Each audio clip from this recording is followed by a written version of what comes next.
Kabanata 4281. Napaka-contract ni James. Tanong ni Yemima, anong problema? Ano ang iniisip mo? Nawala sa pag-iisip si James at sinabing, wala lang. Sobrang saya ko lang. Parang panaginip pa rin. Ang tagal kong hinintay na maging akin ka. Naisip ko na kailangan kong maghintay hanggang sa maabot ko ang Acme rank. Hindi ko inaasahan na gagawin namin ito ng ganito kabilis. Parang surreal lang. Path. Humagalpak ng tawa si Yemima. Putulin mo. Itigil ang pagiging madrama. Palagi akong naging babae mo. Ang puso at katawan ko ay sa iyo at ikaw lamang. Tumalikod si Yemima at bumangon sa kama, nagsimulang magbihis. Nakatingin sa kanya si James nang nakatulala. Nagsimula siyang magtaka kung bumalik si Wyatt at nalaman ni Yemima na tao ang lalaking nakasiping niya, ano kaya ang mararamdaman niya? Anong uri ng mga bagay ang gagawin niya? Huff! Huminga ng malalim si James at inalis ang mga gulong iniisip na ito. Si James ay gumugol ng mga susunod na araw sa Mount Doom ng maluwag, naghihintay para sa Chaos Sacred Lotus na maging mature. Sa panahong ito, tila nabuksan ni Yemima ang isang bagong panig sa kanyang sarili at madalas na binisita si James. No choice si James kundi tanggapin siya. Ang Chaos Sacred Lotus ay nagmature sa isang kisap mata. Wyatt, gising na. May kumatok sa pinto. Dahan-daang bumangon si James sa kama, nagbihis, at binuksan ang pinto. Tumingin siya kay Yemima sa labas ng pinto, humikab, at nagtanong, ano ang problema? Dumating na ang Chaos Sacred Lotus at naipadala na sa pangunahing bulwagan ng Mount Doom. Agad na nanimbalik ang lakas ni James at nawala sa paningin ni Yemima. Sa susunod na sandali, nagpakita na siya sa pangunahing bulwagan ng Mount Doom. Agad niyang nakita ang Lotus na lumulutang sa main hall pagdating niya. Ang Lotus ay may 81 talulot, bawat isa ay namumulaklak na may mahiwagang liwanag. Ito ay napakaganda at nakasisilaw. Ang Lotus ay naglabas ng malakas na puwersa, at ang halimuyak nito ay tumagos sa hangin. Isang matandang lalaki na nakasuot ng gintong balabal ang nakaupo sa pinakamataas na bulwagan. Matapos tingnan ni James ang Chaos Sacred Lotus, lumingon siya sa matanda, pinagsalikop ang kanyang mga kamay, at sinabing, Sir Yori. Tumayo si Yori, bumaba mula sa pinakamataas na upuan, at lumapit kay James. Tumingin siya sa Sacred Chaos Lotus at nakangiting sinabi, Wyatt, ito ay isang malaking kayamanan ng Doom Race. Isa lang ang mature sa napakatagal na panahon. Mayroon kang 1,000 paths holy body at pinagkadalubhasaan ang hindi mabilang na mga landas ng langit at lupa. Kaya, mayroon kang napakadalisay na chaos power. Ang Chaos Sacred Lotus ay naglalaman din ng kumpleto at purong chaos power. Ito ay magiging lubhang kapaki-pakinabang sa iyong paglilinang. Ramdam ni James ang malakas na chaos power mula sa Lotus. Pagkatapos niyang pinuhin ang kapangyarihan ng Chaos Sacred Lotus, ang kanyang cultivation rank, physical strength, at maging ang kanyang omniscience path ay bubuti. Ang ibang mga nilalang ay hindi maaaring ganap na pinuhin ang kapangyarihan ng Chaos Sacred Lotus, at kakailanganin ng 5 magsasaka upang pinuhin ito ng sama-sama. Gayunpaman, ito ay isang madaling trabaho para kay James. Nilinang niya ang omniscience path. Kaya, maaari niyang i-convert ang kapangyarihan ng Chaos Sacred Lotus sa kanyang sariling potensyal upang mapahusay ang kanyang omniscience path. Baka makapasok pa siya sa omniscience path HS8 stage. Tinapik ni Yori ang balikat ni James at nakangiting sinabi, alam kong nilinang mo rin ang omniscience path. Ang Chaos Sacred Lotus ay magbibigay daan sa iyo na makapasok sa Acme rank at tulungan kang makapasok sa omniscience path HS8 stage. Pagkatapos mong pinuhin ito, ikaw ay magiging isang tunay na powerhouse at isang haligi ng Doom Race. Kinuyam ni James ang kanyang mga kamao at sinabing, salamat, Sir Yori. Magsikap ka sa iyong paglilinang. Sa hinaharap, magsasama-sama tayo para pamunuan ang Doom Race at lumikha ng isang hindi pa nagagawang panahon. Matapos mag-iwan ng ilang salita, nawala si Yori sa bulwagan. Maingat na inalis ni James ang Chaos Sacred Lotus at inilagay ito sa kanyang storage treasure. Pumasok si Yemima sa bulwagan at masayang sinabi, Congratulations, Wyatt. Malapit ka nang makapasok sa Acme rank at magiging isang walang katulad na powerhouse sa Greater Realms. Salamat. Humalaklak si James at sinabing, hindi ako mag-aaksaya ng oras at pupunta agad ako sa paglilinang. Pagkatapos kong umalis sa pag-iisa, tiyak na isa ako sa pinakamalakas sa Greater Realms. Hindi nagtagal si James sa main hall. Mabilis siyang umalis sa likod ng bundok at nag-set up ng isang sinaunang time formation. Nagsimula siyang maghanda sa paglilinang upang makagawa ng isang pambihirang tagumpay upang maabot ang Acme rank at ang Omniscience Path H's 8th stage. Sa likod ng bundok ng Mount Doom, nag-set up si James ng isang aura isolating time formation. Nakaupo siya sa isang lotus na posisyon sa gitna ng Porma Sion, samantalang ang Sacred Chaos Lotus ay lumutang sa kanyang harapan.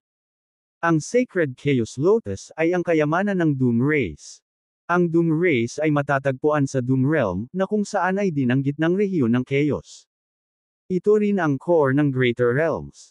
Ang Sacred Chaos Lotus ay maaari lamang mamulaklak sa Doom Realm. Naglalaman ito ng purong Chaos Power, na binubuo ng kapangyarihan ng iba't ibang landas ng langit at lupa. Pagkatapos pinuhin ang kapangyarihan ng Sacred Chaos Lotus, ang iba't ibang path power ng isang tao ay tataas din ng malaki. Pinayagan ng Sacred Chaos Lotus ang isang quasi-Acme na makapasok sa Acme rank. Tumingin si James sa Sacred Chaos Lotus na nasa harapan niya at nahuhulog sa malalim na pag-iisip. Dati, nalaman ni James na pagkatapos ng quasi-Acme rank, may sub-rank na tinatawag na Boundless rank. Nagsimula siyang mag-isip tungkol sa Boundless rank. Ang Boundless rank ay tumutukoy sa walang katapusang kapangyarihan.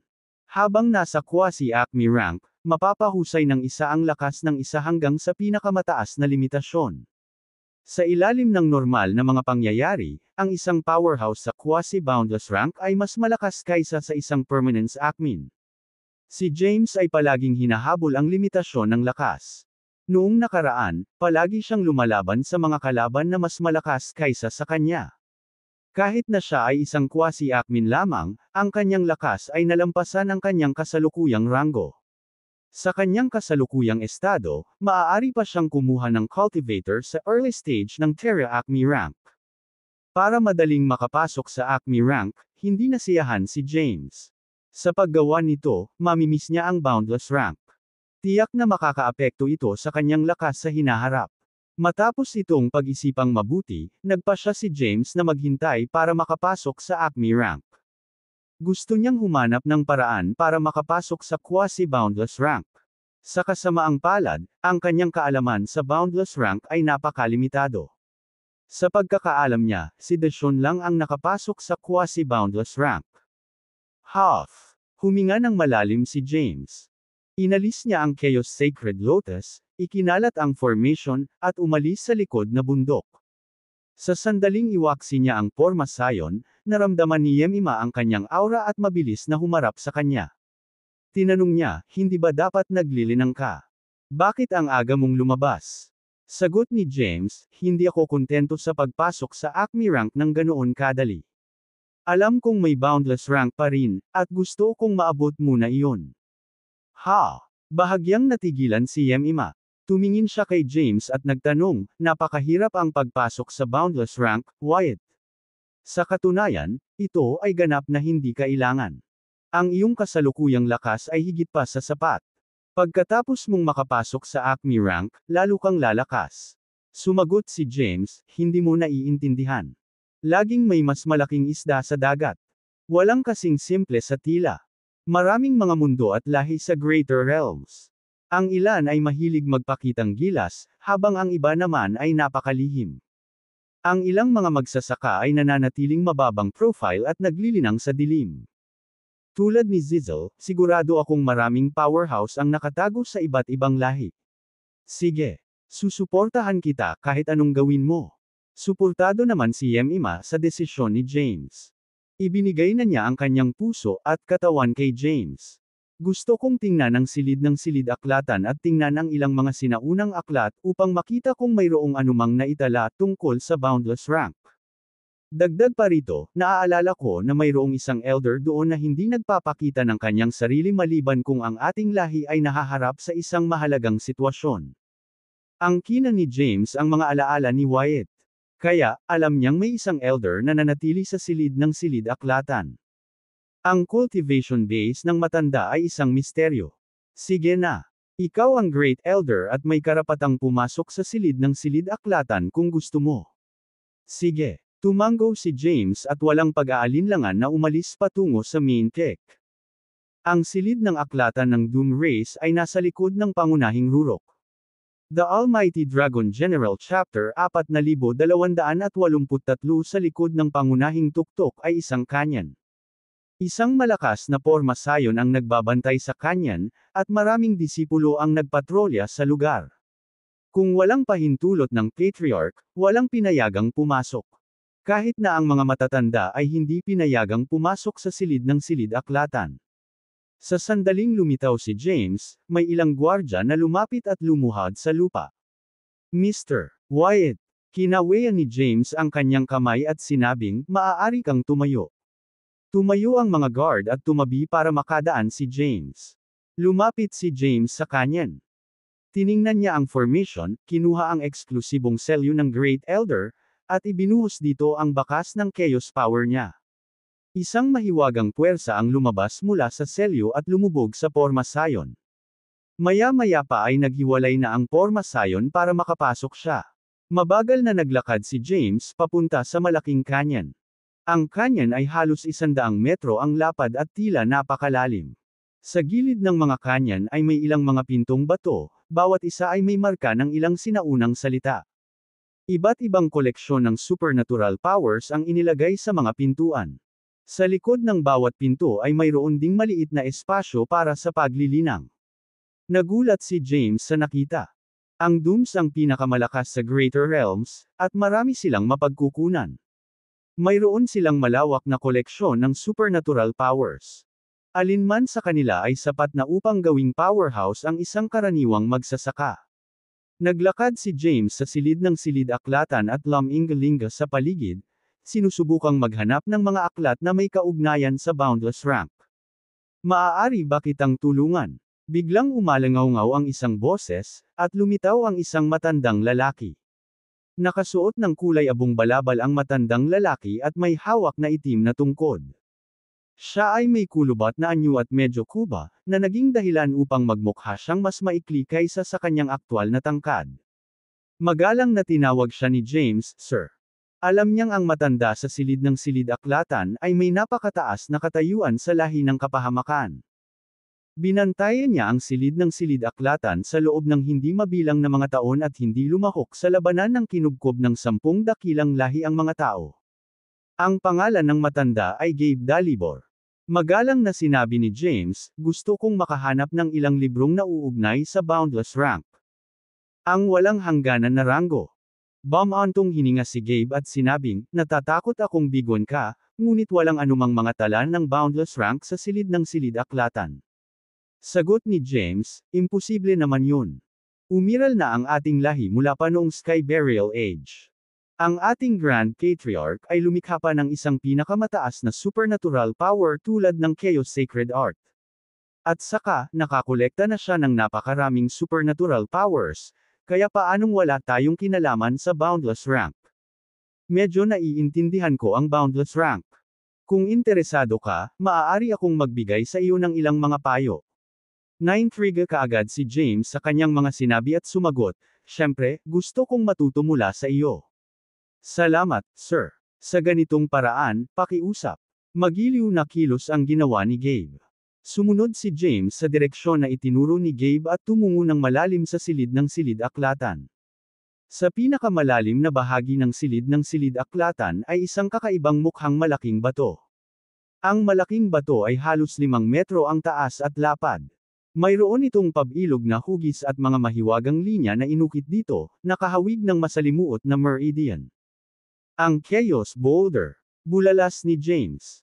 Paliwanag ni Gabe, tama. Ito ay ang Chaos Boulder. Noong Sky Burial Age, pinag-aralan ng ating Grand Patriarch ang iba't ibang path mula sa Chaos Boulder at pumasok sa Kylem Acme Ramp. Siya rin ay naging inspirasyon upang lumikha ng Chaos Sacred Art. Alam ni James ang tungkol sa Chaos Boulder mula sa mga alaala ni Wyatt. Ang Chaos Boulder ay kilala sa Doom Race. Ang Grand Patriarch ay maraming naintindihan mula rito at nagawang makatuntong sa Kylem Acme rank. Ni-inspirasyon din siyang lumikha ng Chaos Sacred Art. Ang Chaos Boulder ay may sariling espiritu. Malaking pakinabang nito ang sinumang naglilinang habang nakaupo dito. Lumapit si James at umupo sa Chaos Boulder. Sa sandaling siya ay nakaupo, ang Chaos Boulder ay nagbuga ng nakakasilaw na liwanag at binalot siya.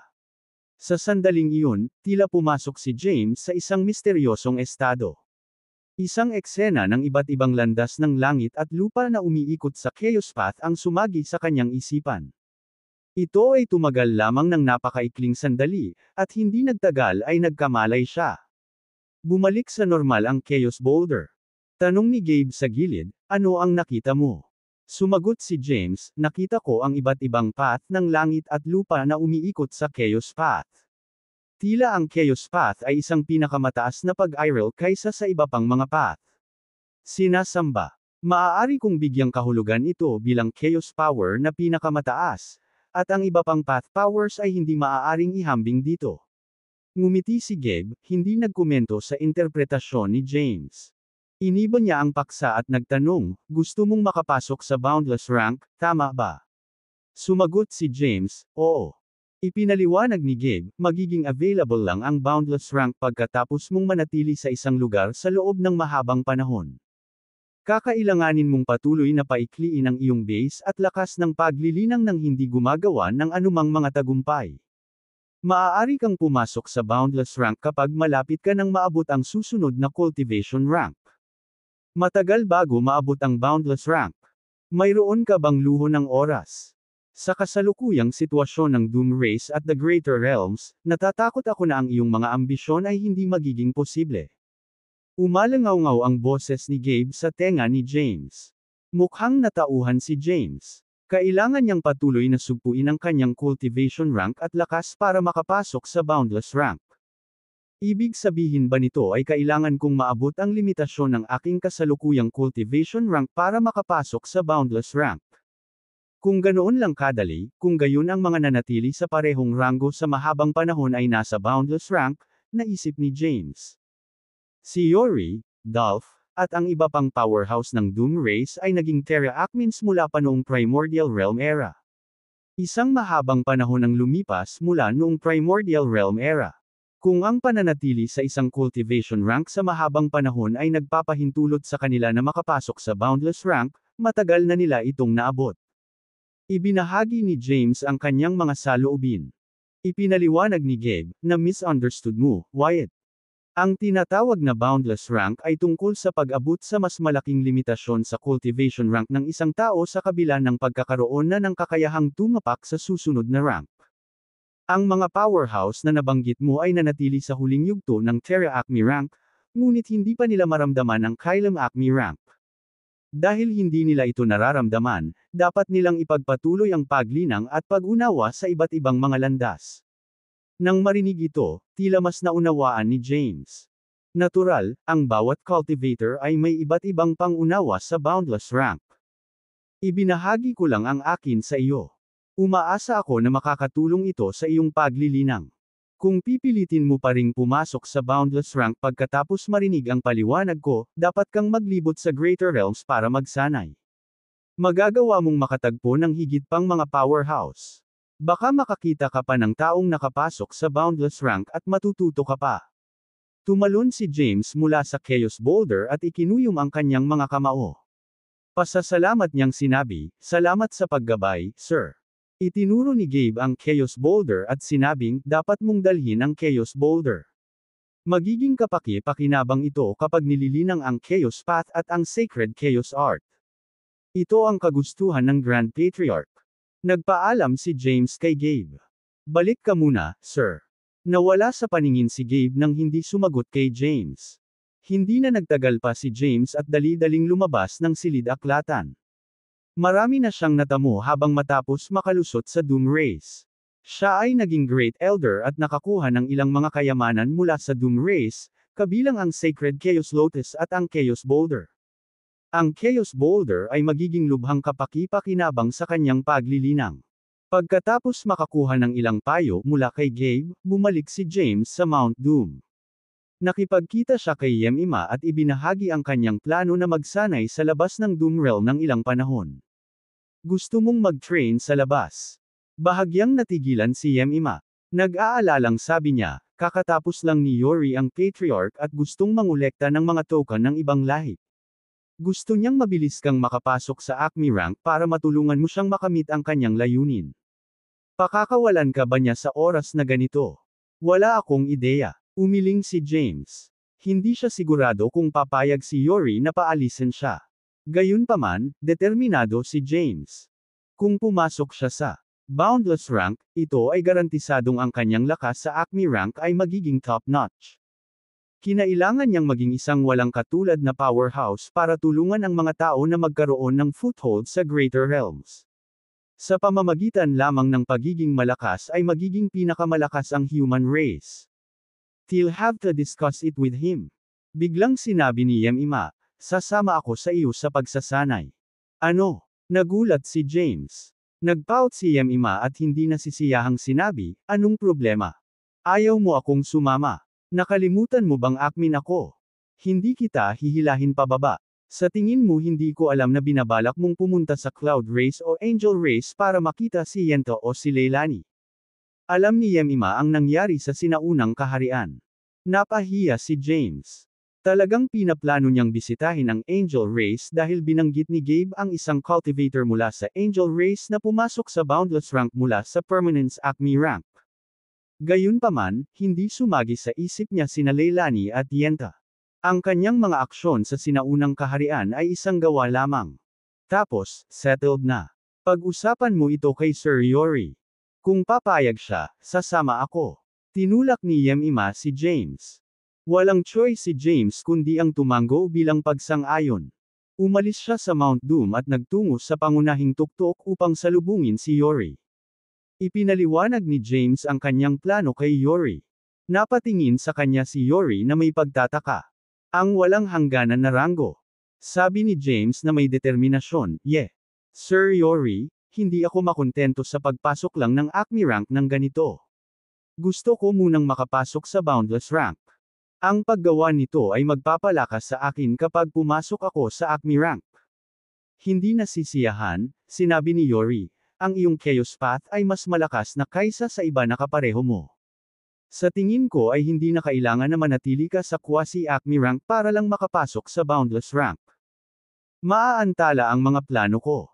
Nakangiting sagot ni James, nandito ka pa rin para asikasuhin ang lahat, di ba? Kahit na hindi kita matutulungan na mangolekta ng mga token, maaari mong ipadala ang iba pang mga elite upang kunin ang mga ito. Maaari ka ring pumunta sa iyong sarili.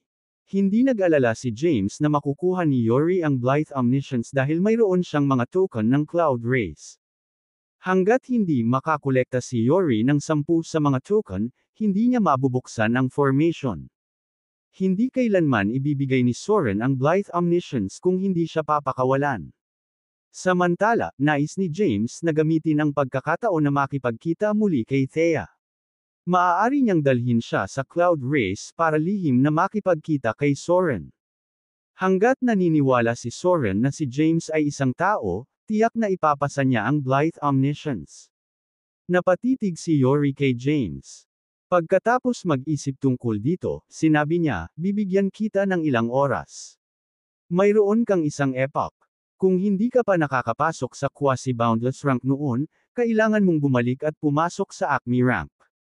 Walang intensyon si Yori na kolektahin ang mga token mismo. Sa halip, kinailangan itong gawin ni Wyatt. Ito ay isang napaka-komplikadong bagay at makakaakit ng maraming karma. Bukod dito, ito ay malapit na nauugnay sa human race. Kaya, nais ni Yori na bawasan ang karma na iguguhit niya sa kanyang sarili. Kung hindi, mahihirapan siyang makapasok sa Kylem Acme rank. Simula ng dialogue window. Kakanselahin at isasara ng pagtakas ang window. Kulay puti itim caliber dissolved lumigintisayan. Opacity opaque semi-transparent. Kulay itim puti pula berde azul lumigintisayan. Opacity opaque semi-transparent transparent. Kulay itim puti pula berde azul de lumigentisayan. Opacity transparent semi-transparent opaque. Ibalik ang lahat ng mga setting sa mga default na halaga. Isara ang modal dialog. Katapusan ng dialog window. Sa buong mahabang taon, nahawahan na siya ng maraming karma at kailangan niya ng ilang oras para maalis ang mga ito. Ayon sa kanyang pangunawa, ang kanyang pagkakataon na makapasok sa ranggo ng Kylem Acme ay tataas ng malaki kung mareresolba niya ang kanyang karma. Okay, sabi ni James. Ang isang epoch ay higit pa sa sapat. Kumpiyansa siyang makapasok siya sa quasi-boundless rank, pagkatapos ay sa Acme rank. Dahil naayos na, na-dismiss ka na. Marahang iwinagayway ni Yori ang kanyang kamay. Salamat, Sir Yori. Tumayo si James, nagpaalam, at bumalik sa Mount Doom. Nang bumalik siya sa Mount Doom, nagtanong si Yemima, paano ito? Ano ang sinabi ng Patriarch? Sinabi ni James, pumayag ang Patriarch ngunit binigyan lamang ako ng isang epoch. Gulat na sabi ni Yemima, ha? Isang epoch lang. Ano ang maaari mong gawin sa isang epoch? Dapat ito ay higit pa sa sapat.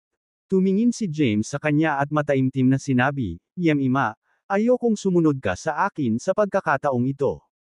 Maghahanap ako ng iba pang cultivator na pumasok sa boundless rank para humingi ng payo. Makikipagsapalaran din ako sa ilang napakadelikadong lugar para humanap ng mga biyaya. Ayokong makipagsapalaran ka sa akin. Bahagyang nagsalubong ang mga kilay ni Yemima. Maya-maya, nakangiting sabi niya, sige. Dahil pinipilit mong hindi kita sinusundan, hindi ko gagawin. Hihintayin kitang bumalik sa Mount Doom. Kaya kung maghintay ng 8,000 epoch, kaya ang epoch ay wala sa akin. Napakabait ni Yemima. Dahil ayaw ni James na sundan siya, pumayag siyang manatili. Nagpaalam si James kay Yemima at umalis sa Mount Doom. Sa pag-alis niya sa teritoryo ng Doom Race, binigyang pansin niya ang kanyang paligid upang matiyak na hindi nagpadala si Yori ng mga tao para sundan siya. Ayaw niyang malaman ni Yori, o sinuman sa Doom Race, ang kanyang kinaroroonan. Pagkatapos umalis ni James sa teritoryo ng Doom Race, wala siyang nakitang sinuman sa kanyang buntot. Kung may sumusunod sa kanya, malamang na sila ay isang powerhouse na inilagay sa Chaos Rankang dahil hindi niya ito maramdaman. Kinuha ni James ang mapa ng Chaos at siniyasat ito. Ang una niyang hinto ay hindi ang Angel Race kundi ang makita si Deshawn. Nauna si Deshawn sa gold rank ng Chaos Rankang sa mahabang panahon. Inihayag din niya na ang kanyang cultivation rank ay nasa quasi-boundless rank kanina. Napakakaunting nalalaman tungkol kay Deshawn. Walang nakakaalam sa sekta o lahi na pinanggalingan niya. Gayunpaman, alam ng matanda sa silid ng aklatan ng Doom ang tungkol kay Deshawn. Si Deshawn ay mula sa Yans clan, na nanatiling napakababa. Bagamat dati silang kilalang angkan, panandalian lang ang kanilang kaluwalhatian, at mabilis silang bumaba. Ang Yans clan ay matatagpuan sa Greater Realms Yans Realm. Napakalaki ng Yans Realm, ngunit hindi talaga ito sikat sa Greater Realms. Walang nakakaalam na si Deshawn ay mula sa Yans clan, at ang kanilang clan ay walang mga kilalang powerhouse. Gayunpaman, hindi alam ng mga ordinaryong nilalang ang katotohanan. Sa katunayan, ang Yans clan ay makapangyarihan, at ang kanilang kabuoang lakas ay hindi mas mababa sa 10 great races. Mas makapangyarihan pa sila kaysa sa ilan sa 10 mahusay na lahi. Gayunpaman, ang Yans clan ay walang mga ambisyon at hindi interesado sa katanyagan. Tumingin si James sa mapa. Matapos mahanap ang Yans universe, mabilis niyang sinimulan ang kanyang paglalakbay. Mabilis siyang naglakbay sa Chaos at hindi nagtagal ay nakarating siya sa labas ng Yans universe. Tumingin si James sa nakasisilaw na universo sa unahan at naramdaman niya ang isang pamilyar na kapangyarihan mula rito. Ignis. Dapat tama ako. Parang si Ignis, naisip ni James. Ang Yans Realm ay may makapangyarihang elemento ng apoy, at marami sa kanilang mga nagsasaka ay napakahusay sa landas ng apoy.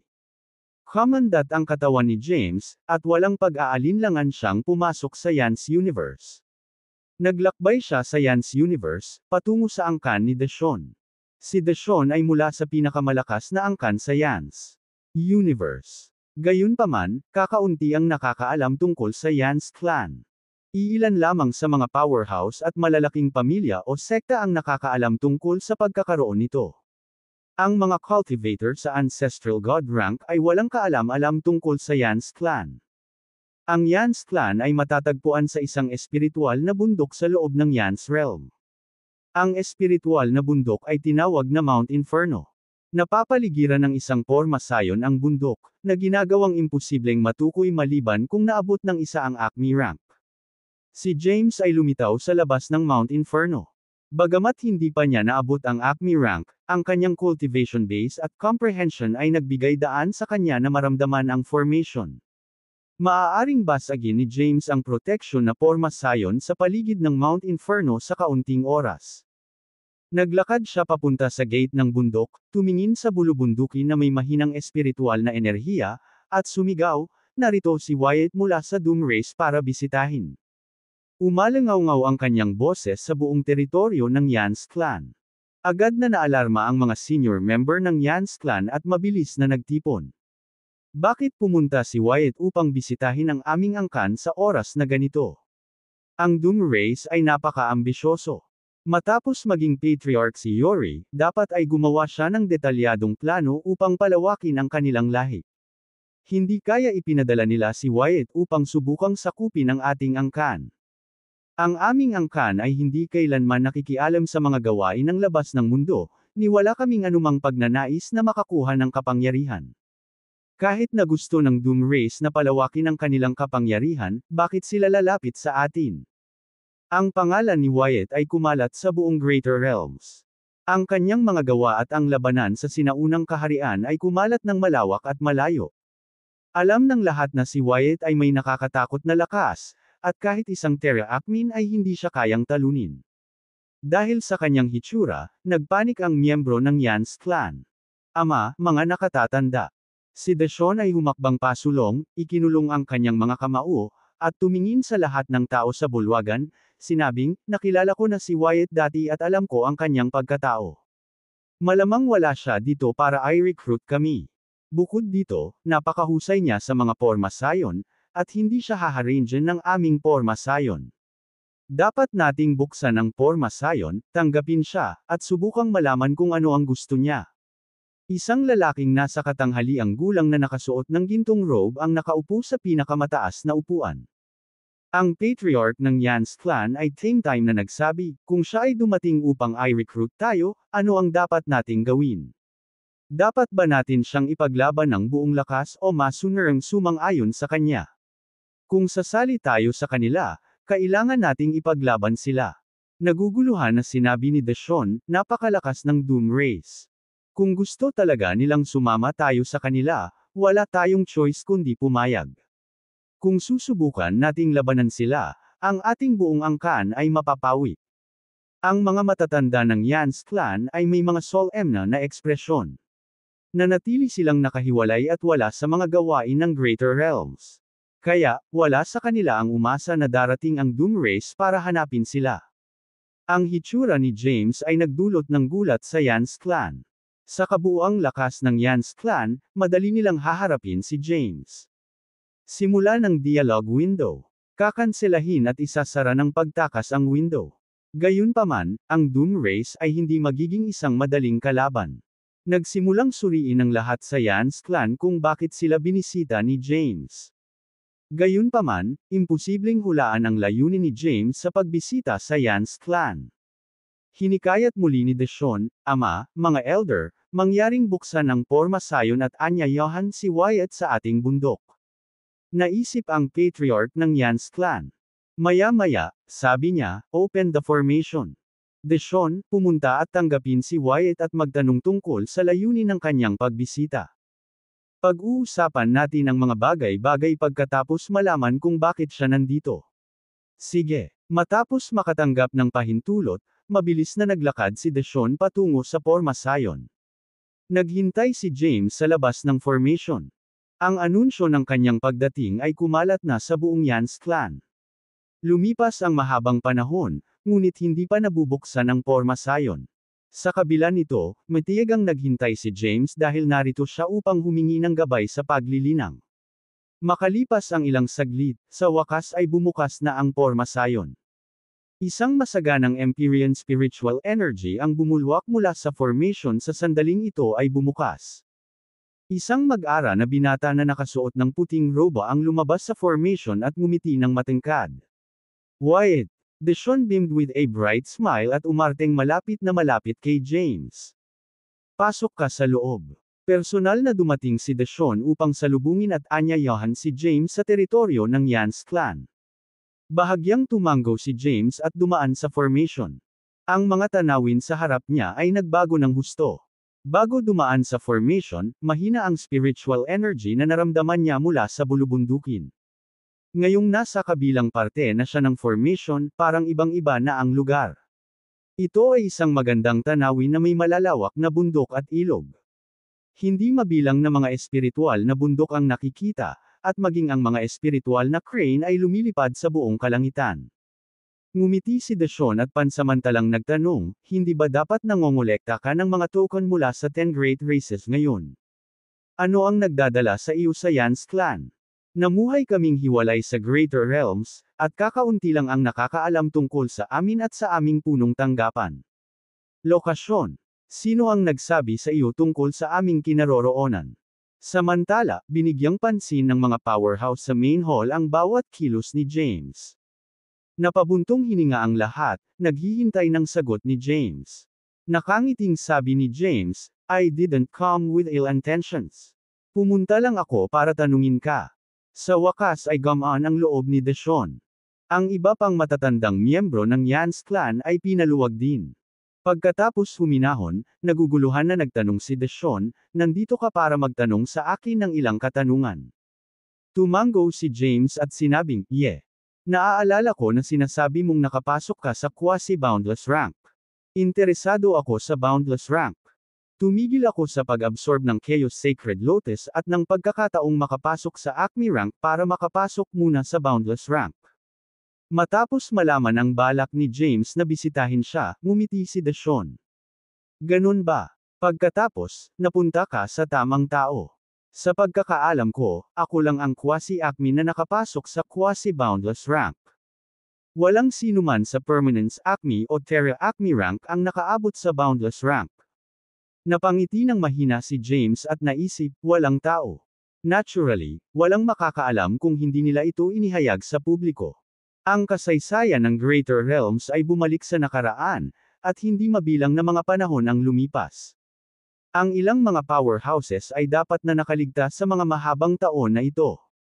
Tiwala si James na habang lumalakas siya, magiging mas makapangyarihan din ang mga magsasaka na makakaharap niya. Marami pang Permanence Acmens at Terra Acmens ang magsisimula ring lumabas. Marahil kahit kailan Acmens ay magpapakita. Bagaman naabot na niya ang napakataas na taas sa cultivation, alam ni James na marami pang dapat matutunan. Ang chaos ay walang hangganan, at ang Greater Realms ay bahagi lamang nito. Hindi pa niya natutunan ang lahat tungkol sa Greater Realms, at tiyak na marami pa ang chaos. Kung ang iba pang katulad na mga puwang tulad ng chaos ay umiral ay isang misteryo pa rin.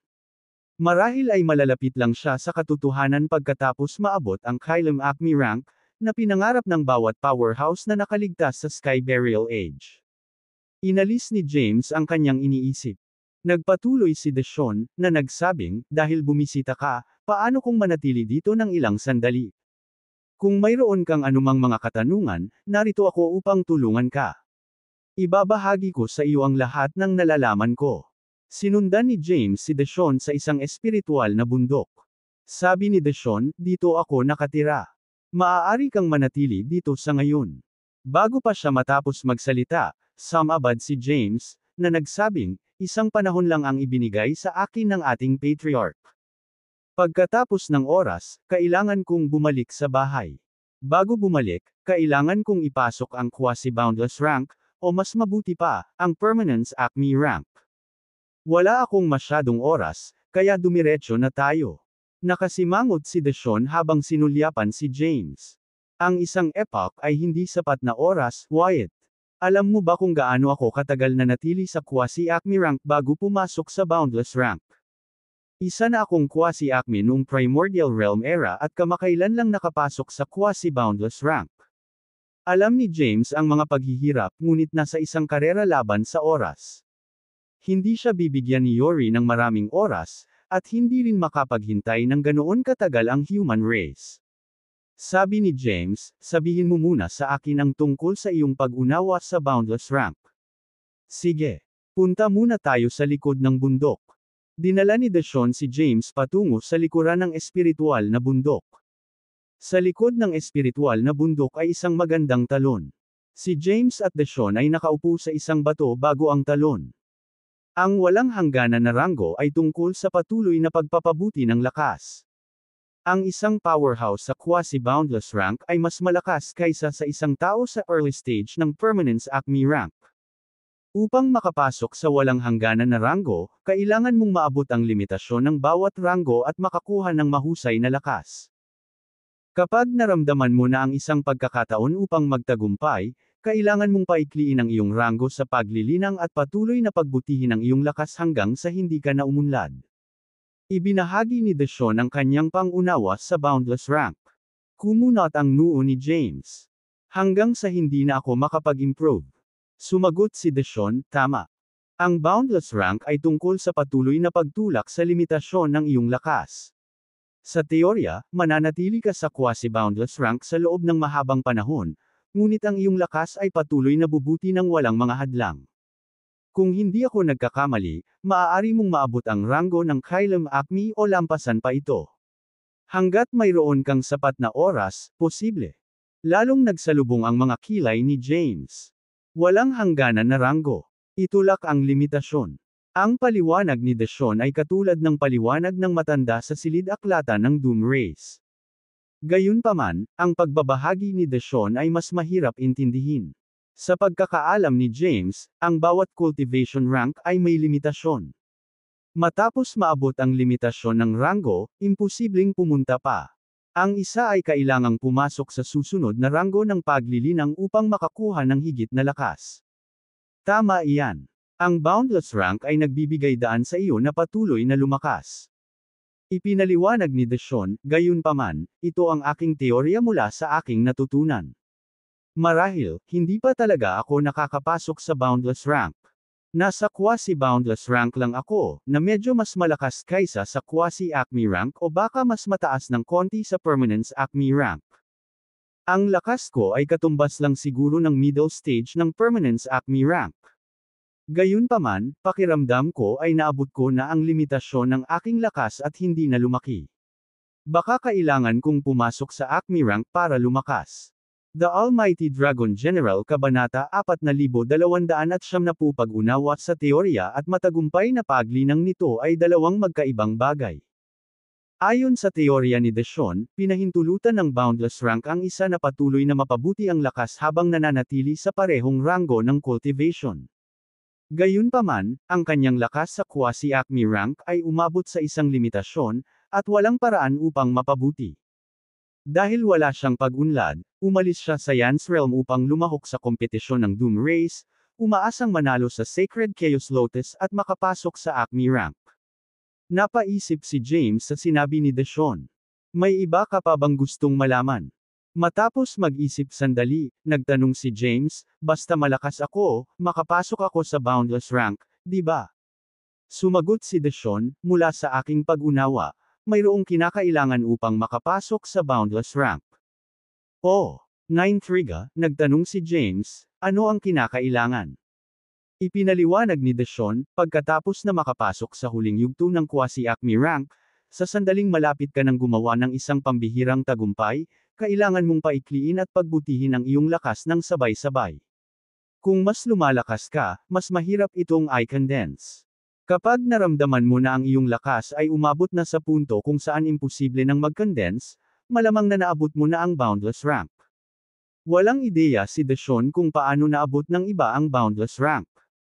Kaya, maaari lamang niyang ibahagi ang kanyang naramdaman kapag pumasok sa boundless rank. Nanatili si James sa Yan's clan ng ilang oras. Sa panahong ito, ginugol niya ang halos lahat ng kanyang oras sa pag-aaral mula kay Deshawn. Kahit na mas mahina si Deshawn sa kanya, nagawa niyang makapasok sa Boundless rank. Marami na siyang natutunan at nakuhang mga insight. Walang inilihim si Deshawn kay James at tapat na sinagot ang bawat tanong niya. Matapos malaman ang tungkol sa pag-unawa ni Deshawn sa Boundless rank, ayaw nang pahabain pa ni James ang kanyang pananatili. Binalak niyang umalis sa Yans clan at bisitahin ang Angel Race. Gusto niyang makita ang nakatagong powerhouse na umabot sa Eternal Boundless Supreme Path rank. Sa espiritual na bundok ni Deshawn, ikinulong ni James ang kanyang mga kamao at nagpapasalamat na sinabi, "Salamat sa bukas palad na pagtuturo, Deshawn. Marami akong natutunan sa iyo, at oras na para umalis ako." Tumayo si Deshawn at sinabing, "Alam kong malaki ang ambisyon mo, Wyatt. Gayunpaman, ang pagpasok sa Boundless rank ay isang malawak na proseso. Sa kasalukuyang sitwasyon ng Greater Realms, natatakot ako na kulang ka sa oras." Sagot ni James, "Naiintindihan ko. Salamat sa paalala." Biglang naalala ni James ang isang bagay at nagtanong, "Nga pala, naramdaman ko ang makapangyarihang mga katangian ng apoy sa Yans Universe. Saan galing?" Nang marinig ito, nagulat si Deshawn. Alam niya na nilinang ni James ang three fire transformations ng Flame Art. Ang Yans Universe ay may napakalakas na Ignas, na nagbigay daan sa kanila na maging napakahusay sa Fire Path. Natakot si Deshawn na napatingin si James sa kanilang Ignas. "Malakas na ang Ignas mo. Kahit na ang isang Terra Akmin ay hindi maglalakas loob na kunin ang iyong Ignas. Hindi na kailangang sirain ang Yans Realm para sa Ignas." Nag-aalalang tumingin si Deshawn kay James. Kung gusto ni James na pagandahin ang kanyang Ignas, baka talagang sirain niya ang Yans Realm para sa kanilang Ignas. The Almighty Dragon General Chapter 4291. Sa sandaling mabigkas ang mga salitang ito, agad na naunawaan ni James ang katotohanan, na mayroong makapangyarihang flame sa Yans Realm. "Masyado kang nag-aalala. Casual lang na tanong ko. Magkikita tayong muli sa hinaharap, at umaasa ako na sa panahong iyon, maabot mo na ang Acme rank. Magagawa mong makipaglaban sa Terra Acme rank sa labanan gamit ang iyong mga kakayahan." Nawala ang katawan ni James sa lugar. Umalangaw-ngaw ang boses niya sa buong lugar kahit wala na siya. Nakahinga ng maluwag si Deshawn sa pag-alis ni James. Nagpakita si Yans Tyler, ang patriarch ng Yans clan at ang ama ni Deshawn. "Amang Emperador," magalang na tawag ni Deshawn. Malumanay na tumanggaw si Yans at sinabing, "Ang presensya lamang ni Wyatt Dalibor ay sapat na upang magtanim ng takot sa aming angkan. Ano ang dapat nating gawin kung ang mga hukbo ng Doom Race ay tunay na lilito sa ating kaharian sa hinaharap?" Naging solemn na ang kanyang ekspresyon. Sumeryoso din ang mukha ni Deshawn. Tiningnan ni Yans si Deshawn nang may makahulugang tingin at sinabing, "Hindi mabilang na mga taon na ang nakalipas, ang mahabaging daan na Master ay sinira ang maraming universo upang tipunin ang flames.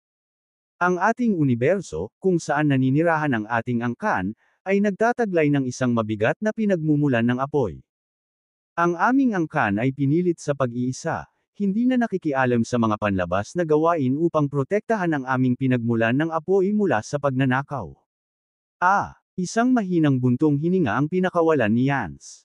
Itong matagal na panahon ng pag-iisa ay nagpapanatili sa aming angkan na protektado mula sa salungatan ng Primordial Realm Era.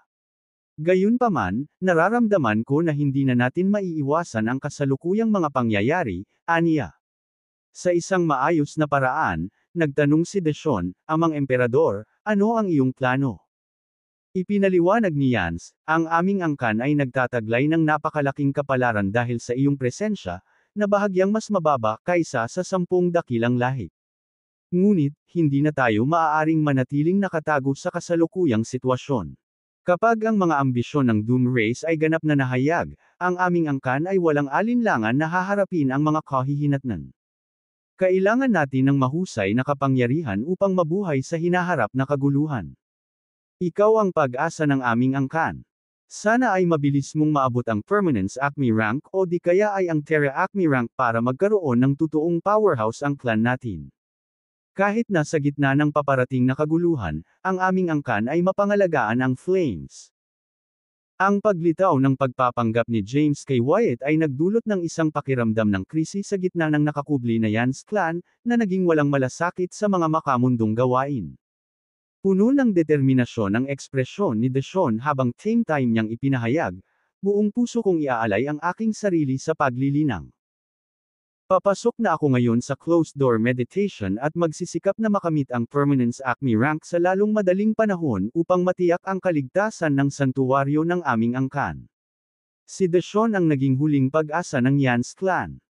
Tumingin si Yan sa kanya at sinabing, nakabisado na ni Wyatt ang 3 pagbabago ng apoy ng Flame Art, isang pinakamataas na sining na nilikha ng Compassionate Pathmaster. Ito ay nagtataglay ng napakalaking kapangyarihan. Kung maaari, kunin ang kanyang tiwala at alamin ang 3 pagbabagong apoy ng Flame Art mula sa kanya. Ang aming angkan ay nagtago dito para protektahan ang flame source ng aming kaharian.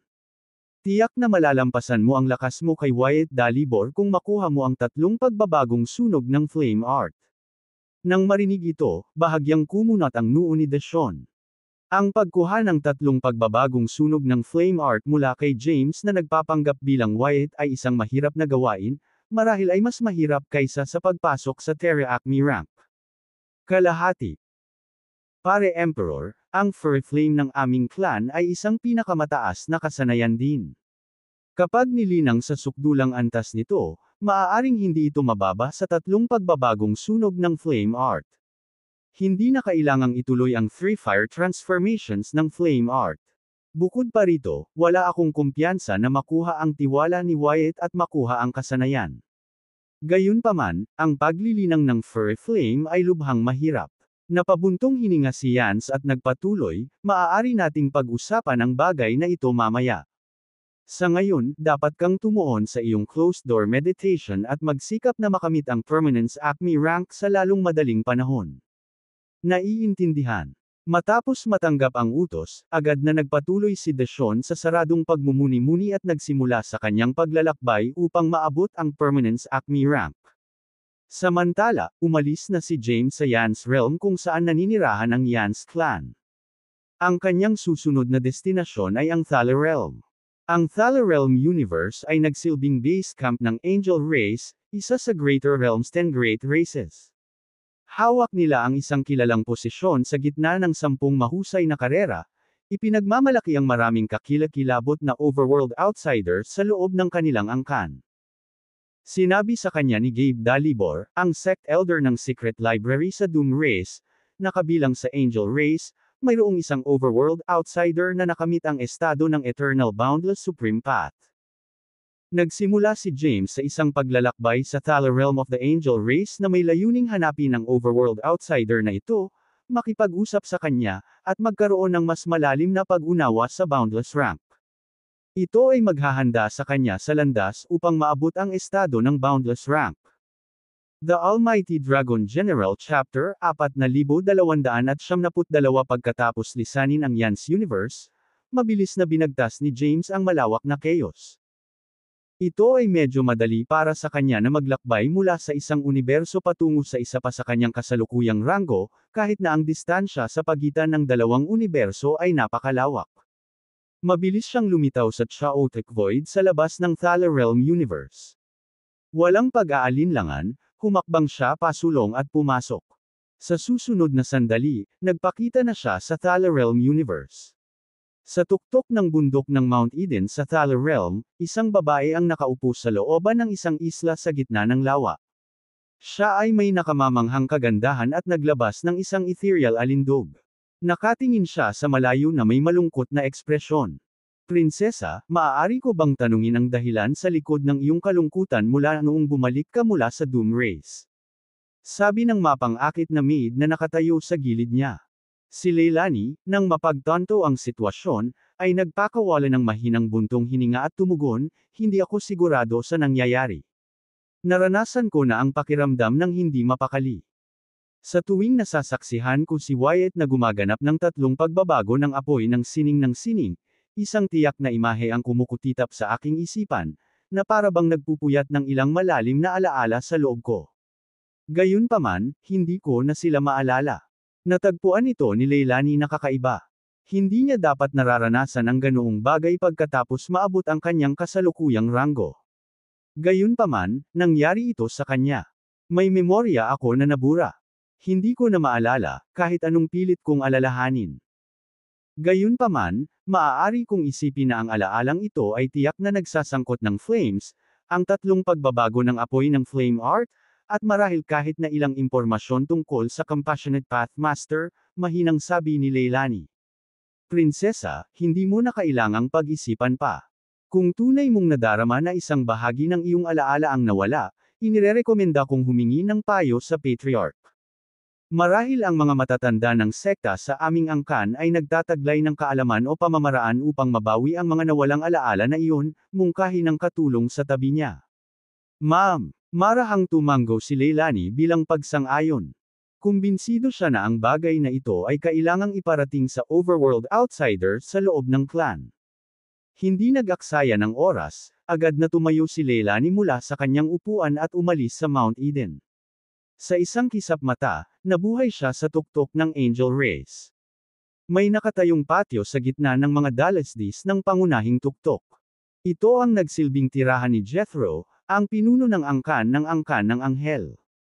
Sa kasalukuyan, siya ay nasa closed-door meditation. Sa loob ng mga pader na bato ng kanyang tirahan, ang bawat ibabaw ay pinalamutian ng masalimuot at mahiwagang mga larawan at mga sigil.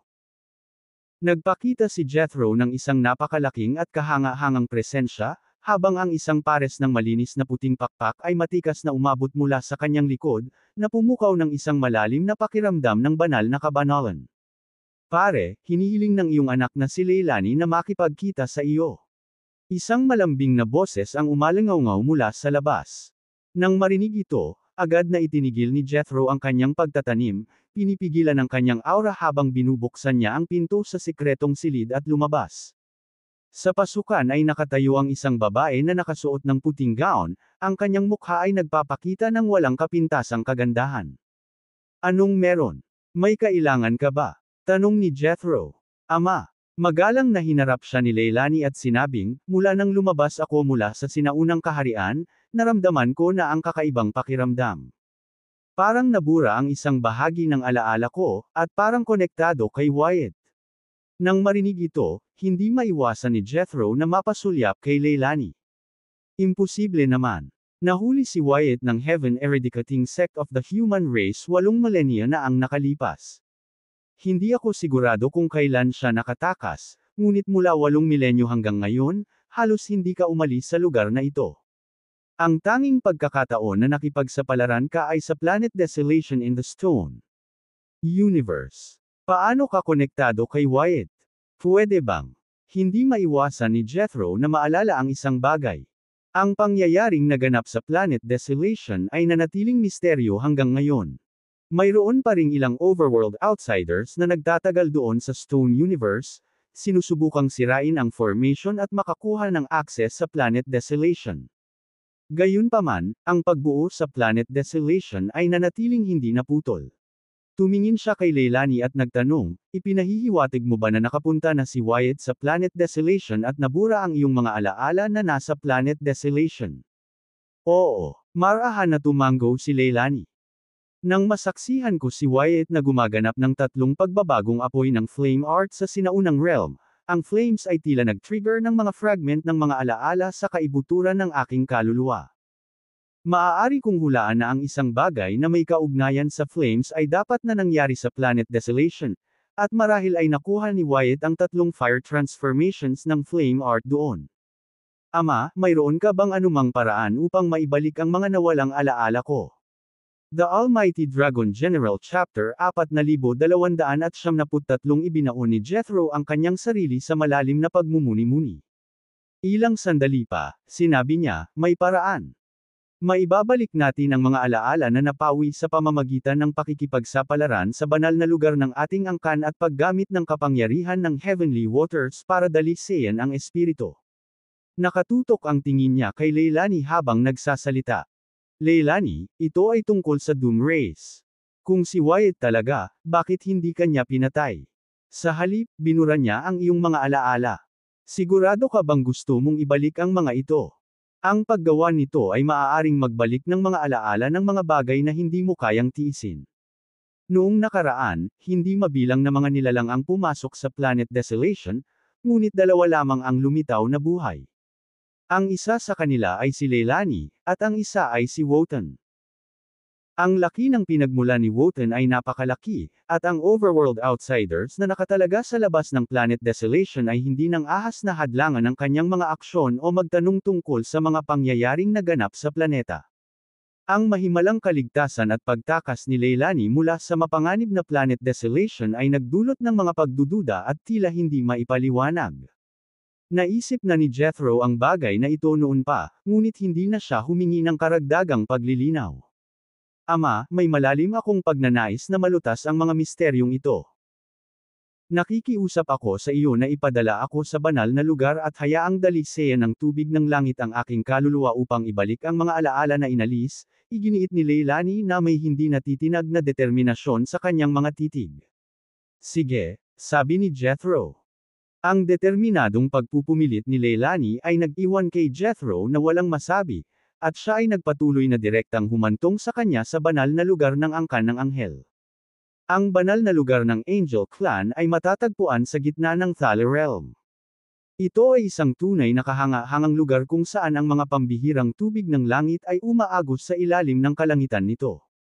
Sa sandaling dumampi ang tubig ng langit sa lupa, naglaho ito, sumangga sa manipis na hangin. Sa sandaling ito, pumasok si Leilani sa banal na lugar. Siya ay ganap na hubad, nakatayo sa heavenly waters, na nagpapahintulot sa kanila na linisin ang kanyang katawan. Ang heavenly waters ay naglalaman ng mga mahiwagang kapangyarihan na pumasok sa kanyang katawan sa bawat butas ng butas, na nagpapasigla sa kanyang kaluluwa at unti-unting inaayos ang kanyang mga nabura na alaala. Sa kaibuturan ng kanyang kaluluwa, nagsimulang lumabas ang mga fragment ng mga nawalang alaala, unti-unting umusbong sa kanyang kamalayan. Ang kanyang may depektong kaluluwa ay sumailalim sa unti-unting pagpapanumbalik, pira-piraso. Habang ang kanyang isip ay nagbubukas sa delubyo ng mga alaala, ang mga kalat-kalat at pira-pirasong imahe ay nagsimulang magkatotoo. Inilalarawan ng mga larawang ito ang mga pangyayaring naganap sa Planet Desolation. Lumipas ang oras, lumilitaw kapwa bilang isang walang hanggan at isang panandaliang sandali. Isang ekspresyon ng pagtataka ang bumungad sa magandang mukha ni Leilani. Siya iyon. Hindi niya maiwasang mapasigaw sa hindi makapaniwala. 49. Paano ito posible? 49 si Wyatt. Puno ng hindi makapaniwala ang ekspresyon ni Leilani. Nabawi niya ng buo ang kanyang mga alaala, kabilang ang mga mula sa Planet Desolation. Alam na niya ngayon kung ano ang nangyari sa Planet Desolation. Ang 49 ay kabilang sa human race. Maaari ba niyang gamitin ang Chaos Power? Talaga bang galing siya sa human race o sa Doom race? Hindi, teka, miyembro siya ng Doom race. Ang Omniscience Path ay isang mahirap na paglilinang para sa kanya. 49 talaga si Wyatt. Ang mga salita ni Leilani ay naging gusot habang pilit niyang intindihin ang impormasyon. Sa tagal nila sa Planet Desolation, napagtanto ni Leilani na nalantad ang tunay na pagkakakilanlan ni James bilang miyembro ng human race. Ngayong nabawi na niya ang kanyang mga alaala, nagsimulang malagay sa lugar ang lahat, at narating niya ang conclusion na ang 49 ay hindi sa human race kundi si Wyatt mismo. Nakakatakot si Wyatt. Ang kanyang tunay na kakanyahan ay hindi pa rin alam, bulalas ni Leilani, huminga ng malalim. Leilani ang mga alaala ng kanyang panahon sa Planet Desolation. Habang pinagsasama-sama niya ang lahat, natiyak niya na ang 49 na lumitaw sa lahing anghel at 49 na lumabas sa Planet Desolation ay talagang iisa at iisang tao, na si Wyatt mula sa lahi ng Doom. Sa kabila ng pagkakaiba-iba ng kanilang mga aura, pinanghawakan niya ang isang hindi natitinag na pananampalataya sa kanilang pagkakakilanlan. I pause. I unmute. Nalog, 100.00%. Natitirang oras 18 minuto pasado alas 12. Full screen. Gayunpaman, may mga pagkakatulad sa pagitan ng dalawa. Una at pangunahin, parehong 49 at Wyatt ay nakatanggap ng mana ng Compassionate Pathmaster sa Planet Desolation. Bukod pa rito, pareho silang nagtataglay ng Blithe Omniscience at Chaos Power. Ang katawan ni Leilani ay nagningning ng isang kumikinang na puting glow habang ang isang set ng malinis na puting kasuotan ay na-material sa kanya. Umalis siya sa banal na lugar ng lahi ng anghel na may determinadong hakbang. Naghihintay si Jethro sa labas ng banal na lugar. Nang masaksihan ang paglitaw ni Leilani, napilitan siyang lumapit sa kanya at magtanong, "Anong mga alaala ang bumalik sa iyo? Ano ang naaalala mo?" Sinulyapan ni Leilani si Jethro at sumagot, "Naalala ko ang mga pangyayaring naganap sa Planet Desolation." 49 si Wyatt. Sa sandaling lumabas ang mga salitang iyon sa bibig niya, nanliit ang mga pupils ni Jethro habang nakatutok ang tingin niya kay Leilani. "Hindi pwede," hindi makapaniwalang sabi niya. "Talagang totoo," paliwanag ni Leilani, 49 ang nakatanggap ng angkan ng Compassionate Pathmaster sa Planet Desolation. Nakuha rin niya ang Primal Mantra. "Nasaksihan ko siya gamit ang Omniscience Path sa Planet Desolation.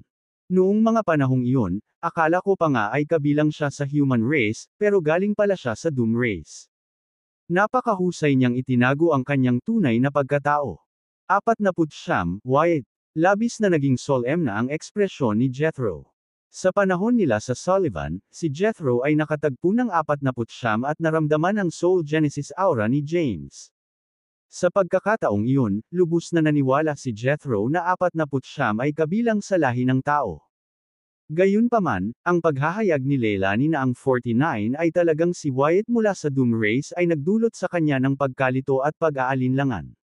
"Sige, naiintindihan ko." Sumulyap si Jethro kay Leilani at nagbabala, "Napakalaki ng bagay na ito. Hindi mo ito dapat pag-usapan o ibunyag ito sa sinuman. Maaari itong magdulot ng gulo at mapuksa pa ang ating buong lahi." "Naiintindihan, Padre," sagot ni Leilani. "Maaari kang umalis ngayon." Sumenya si Jethro sabay wave ng kamay. Tumalikod si Leilani at naglakad palayo. Nang makaalis na siya, naging kakaiba ang ekspresyon ni Jethro. Ginaya ba ng 49 ng human lahi bilang si Wyatt, o si Wyatt mula sa lahing Doom ay nagpanggap bilang 49 ng lahi ng tao? Pagmumuni-muni niya. Handang umamin si Yori sa pagkasira ng iba't ibang lahi ng mga nabubuhay na nilalang ngunit tinatanggihan ang anumang kaugnayan sa Cloud Race o sa kahilingan para sa token ng Cloud Race.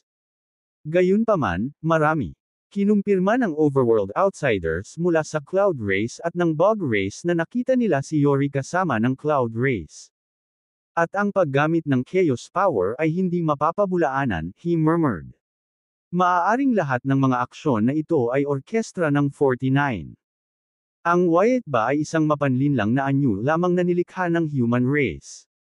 Ang isip ni Jethro ay tumatakbo sa mga isiping ito. Pinalamig nila ang kanyang gulugod, at tumulo ang mga butil ng pawis sa kanyang noo.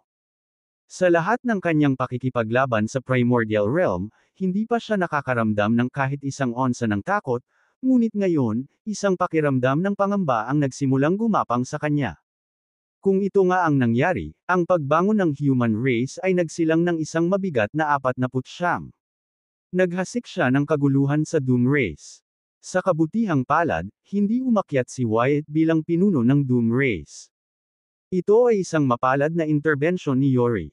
Nagdulot sana ito ng mga sakuna na kahihinatnan para sa maraming lahi kung si Wyatt ay naging patriarch ng lahi ng Doom. Nanatiling walang kamalay-malay si James sa kanyang tunay na katauhan na inihayag. Si Jethro, ang pinuno ng lahing anghel, ay malinaw na kinumpirma ang kanyang pagkakakilanlan.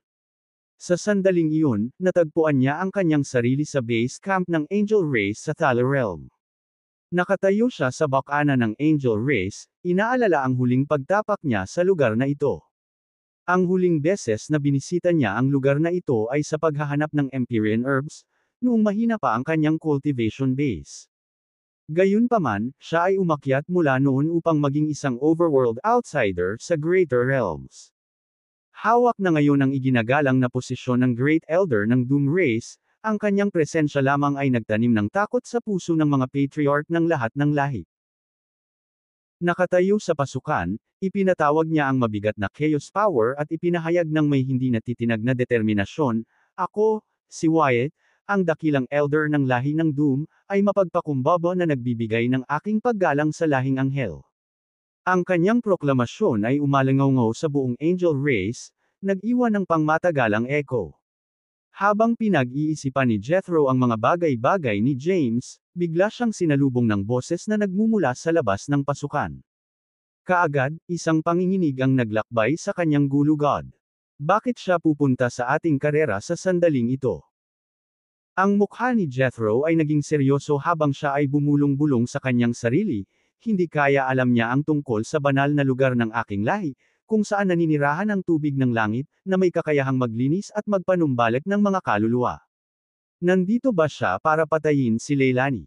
Naparito ba siya upang lipulin ang aking lahi pagkatapos kong makita sa pamamagitan ng kanyang Soul Genesis aura sa Stone Realm? Sa isang fraction ng isang segundo, ang isip ni Jethro ay tumakbo sa hindi mabilang na posibleng mga senaryo. Huminga siya ng malalim. Pause. Unmute. Na-load, 100.00%. Natitirang oras 21 minuto pasado alas 12. Full screen. Ama. Sabay-sabay na lumitaw si Leilani, baka sa mukha niya ang pagkabalisa. Hindi siya nakapagpigil at napabulalas. Bakit pumunta si Wyatt sa ating lahi? Bakit dumating ang 49? Bakit siya nandito? Naputol ang mga salita ni Leilani. Lalong naging mataimtim ang ekspresyon ni Jethro nang ibigay niya ang kanyang mga tagubilin, huwag kang mataranta. Kumilos na parang wala tayong alam. Pagmasdan natin ang kanyang intensyon sa pagpunta sa ating lahi.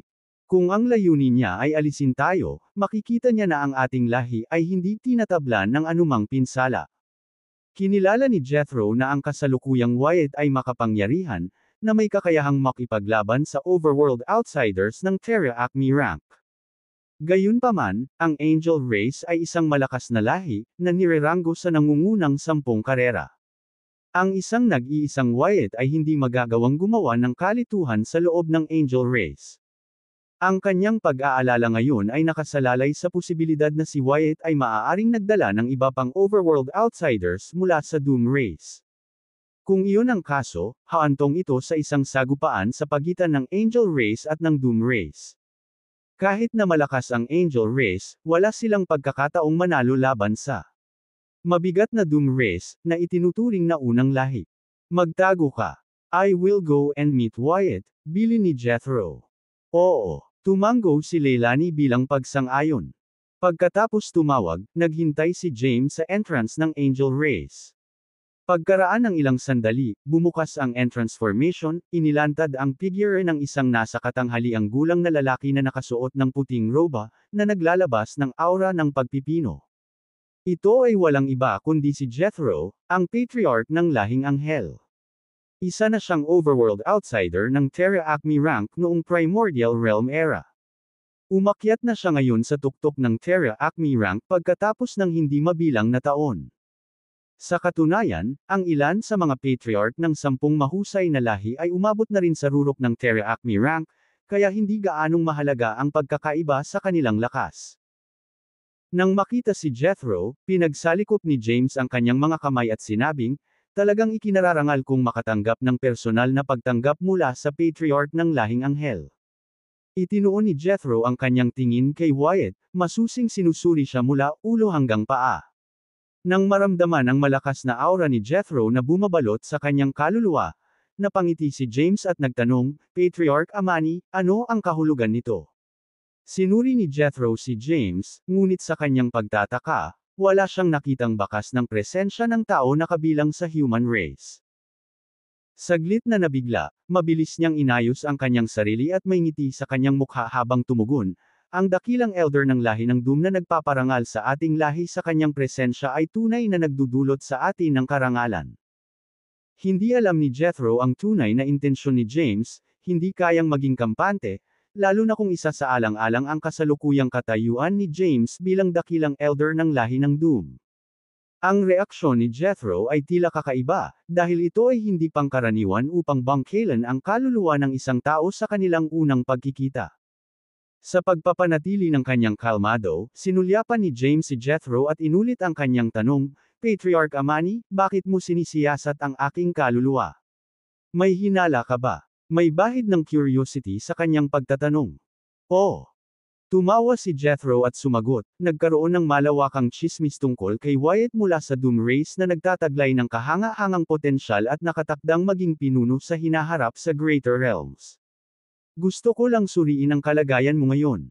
Hindi matanggap ni James ang paliwanag na ito. Ang pagsilip sa ranggo ng isang tao ay iba kaysa sa pagsilip sa Soul Genesis aura ng isang tao. Si James ay hindi magtatago ng anumang mga hinala sa ilalim ng normal na mga pangyayari.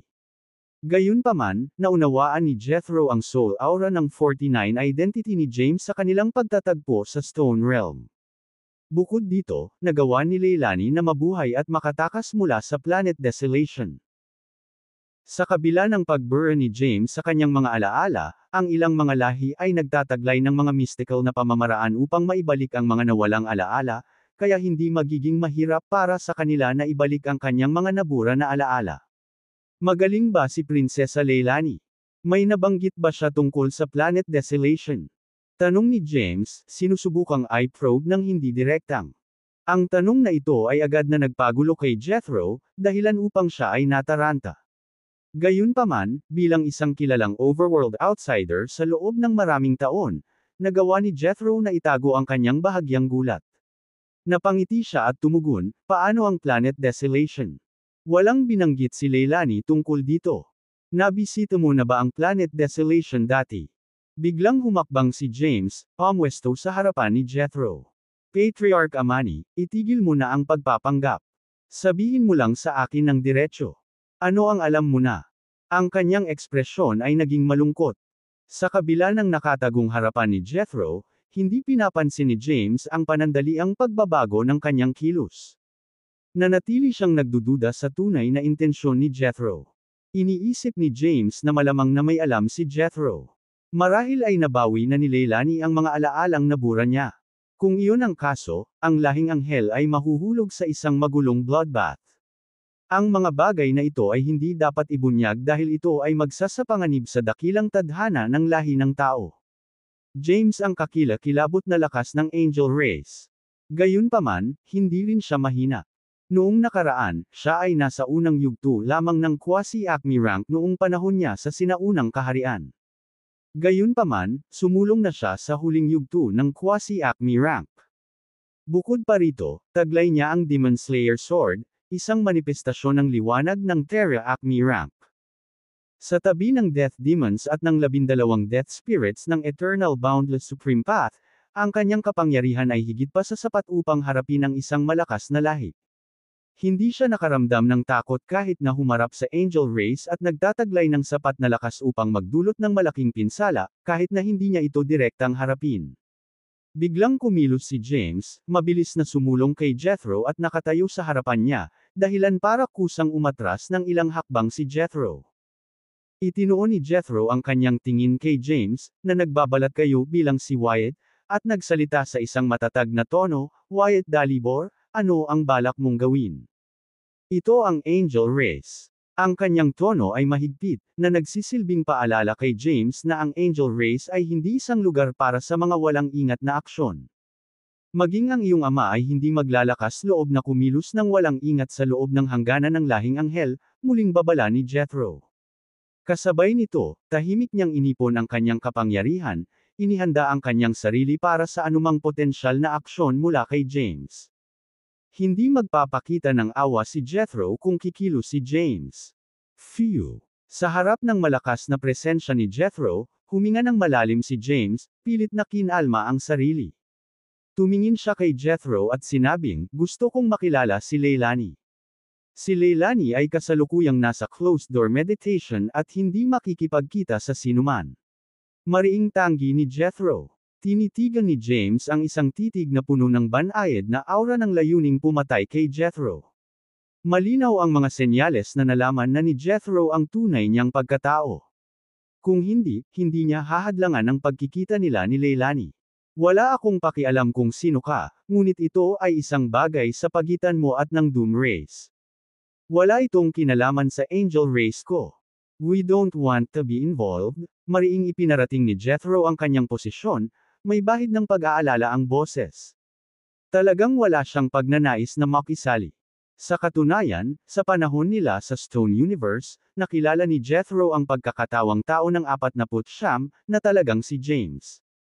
Nakilala na niya ang tunay na pagkatao ni James ngunit pinili niyang huwag ipaalam ito sa iba. Itinuring niyang hindi kailangan kung gusto nilang lutisin ang awayan sa pagitan ng human race at primordial realm sa pamamagitan ng mapayapang paraan. Sa labanan sa primordial realm, napilitan ang angel race na lumahok.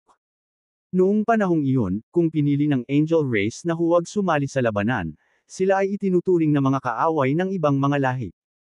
Walang alinlangan, ang iba ay target sana ang angel race bago ilunsad ang kanilang mga pag-atake sa human race. Habang lumalago ang providence ng human race, kung hindi mapigilan ng doom race ang providence nito, hindi maiiwasan ang pagbangon ng human race. Walang lahi ang makatiis sa paghihiganti ng human race. Ano ba talaga ang alam mo? Matiim na tinitigan ni James si Jethro. Sa sandaling iyon, hindi pa rin siya sigurado kung ano ang eksaktong alam ni Jethro. Hindi ito ang lugar para pag-usapan. Please follow me. Sumenya si Jethro na may kasamang imbitasyon. Pagkatapos ay tumalikod siya at pumasok sa teritoryo ng angel race. Seryoso ang ekspresyon ni James habang nakasunod sa likuran. Ginabayan ni Jethro si James, at ang dalawa ay nagtungo sa espiritual na bundok ng lahing anghel. Ang espiritual na bundok ay eksklusibong pag-aari ni Jethro, at walang buhay na nilalang mula sa lahing anghel ang nang-ahas na tumuntong sa lugar na iyon. Sa isang gusali sa tuktok ng espiritual na bundok, si Jethro at James ay nakaupo na magkaharap sa isang confrontational na tindig. Tumingin si Jethro kay James at sinabing, "Pumasok si Leilani sa holy site ng aming clan at ginamit ang heavenly water para linisin ang kanyang kaluluwa, ibinalik ang mga alaala na nabura sa planet. Kapanglawan bago ka dumating sa aming mga tarangkahan." Naalala niya ang kanyang panahon sa Planet Desolation, kung saan nakuha ng 49 ang mana ng Compassionate Pathmaster. Sa panahong iyon sa Ancient Realm, ipinakita ni Wyatt mula sa Doom Race, na ikaw na ngayon, ang tatlong pagbabago ng apoy ng Flame Art, na nilikha ng Compassionate Pathmaster. So ano? Mataman siyang tinitigan ni James. So, si Wyatt from the Doom Race is actually 49, hindi member ng Doom Race kundi member ng Human Race.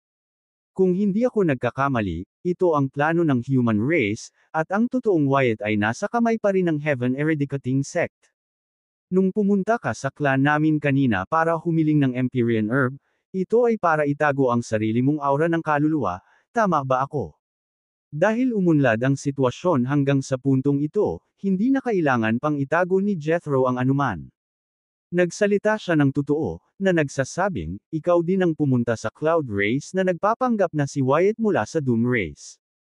Ang token na ipinagkatiwala sa Cloud Race ay nasa iyong mga kamay, at ikaw ang nagbunsod ng puot sa Soul Race. Nang marinig ito, naging hindi sigurado ang ekspresyon ni James, at sandamakmak na magkasalungat na emosyon ang bumalot sa kanya. Sa sandaling iyon, naputol siya sa desisyon kung kikilos o mananatiling pasibo.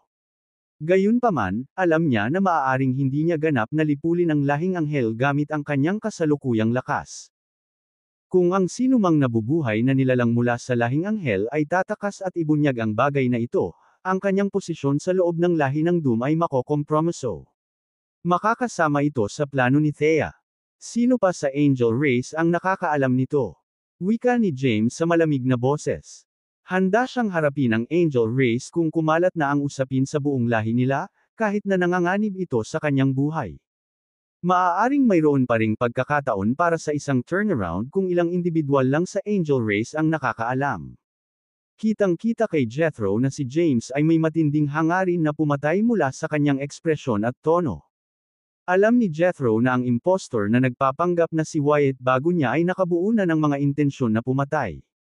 Sa kasalukuyan, kami lang ni Leilani ang nakakaalam nito, sabi ni Jethro. Gaya ng nabanggit ko kanina, wala akong pakialam kung sino ka.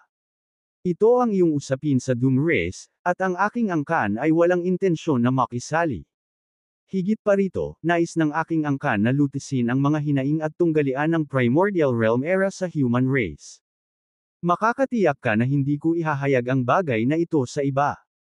Walang ibang buhay na nilalang ang makakaalam nito, Mataimtim na pangako ni Jethro.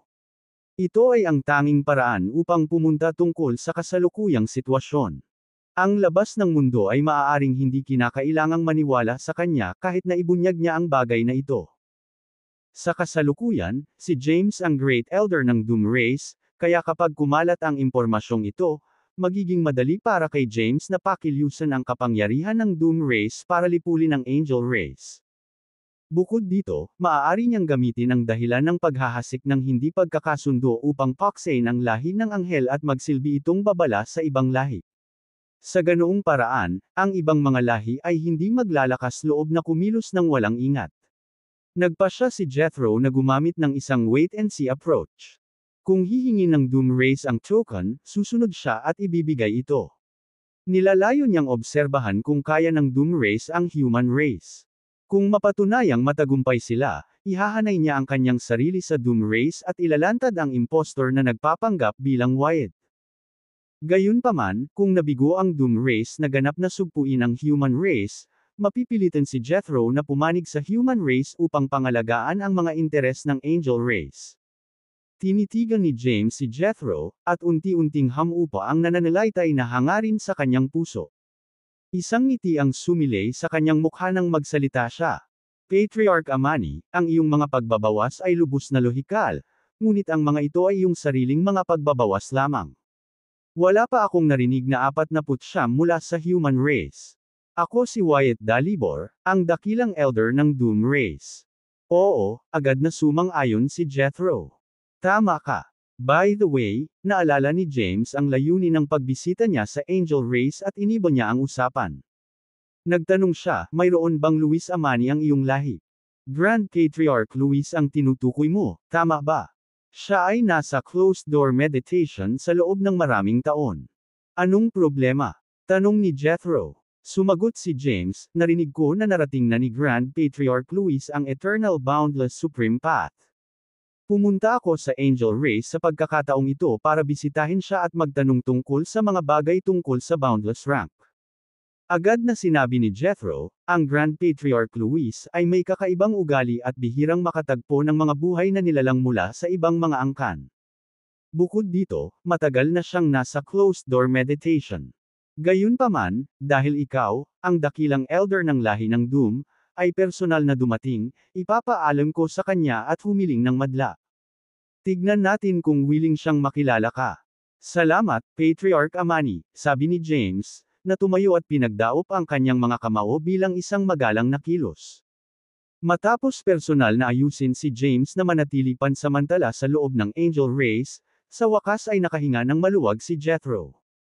Talagang mapanganib ang araw na ito.